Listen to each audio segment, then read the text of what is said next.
So, Brandon, how are you doing today? Good, I guess. Are the exercises I told you about helping you with your situation? Well, actually, Mom, what are you doing here? Brandon, what are you doing here? What is this? Hey, Mom, can I borrow some money? Brandon, what are you doing here with my mom? You told me you were studying. Mrs. Smith, can someone please tell me what the hell is going on here? Brandon, I think it's time you tell them. I'm Dr. Lydia. I'm Alex's mom, as you may know, but I'm also Brandon's therapist. Therapist? Brandon, you don't need a therapist. Let's go, now. Sorry, Mrs. Smith, but Brandon, I think you should tell her. Mom, I was assaulted. Sexually assaulted. What? No, that's impossible. And even if that did happen, Brandon would have told me. This is ludicrous. This doesn't happen to men. This is not something you go to a therapist and lie to your mother for. Mrs. Smith, your son's experiencing PTSD, depression, and anxiety because of what he's gone through.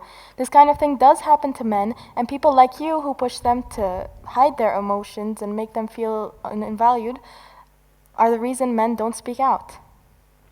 It's true, since that day, can't eat, sleep, think, can't do anything anymore.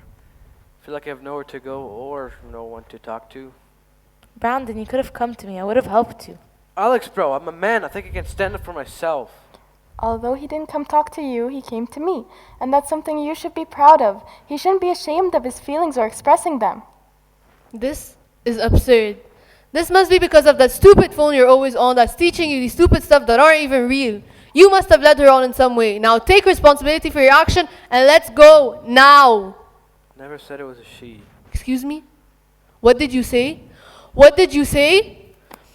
You need to stop making up lies this instant because we're not staying here any minute. Now, because you're not putting your father and I through a scandal like this. Now let's go. Now. No. Brandon won't leave this office until he feels safe and better.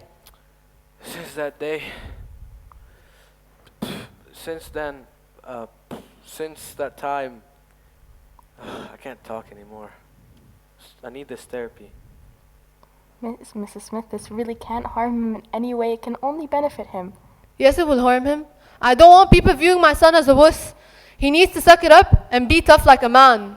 No, he can't leave. He needs to get better. And you know what? He will.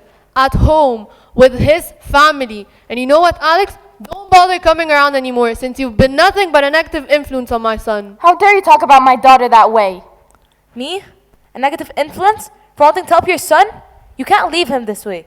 Just like women get raped, so do men, and they need to gain help as well. Enough, I'm done with this. Brandon, wait. This is all your fault because you encourage my son in indulging in these stupid therapy sessions that he does not even need.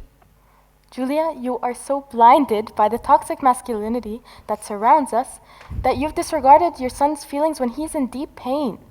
You know, 4.8% of men do experience rape or sexual harassment, and people like you who make them feel like their emotions are invalid push them to hide and suffer in silence. Are you done? You're not going to tell me how to raise my son. Tell your daughter not to stop by anymore because we're done here.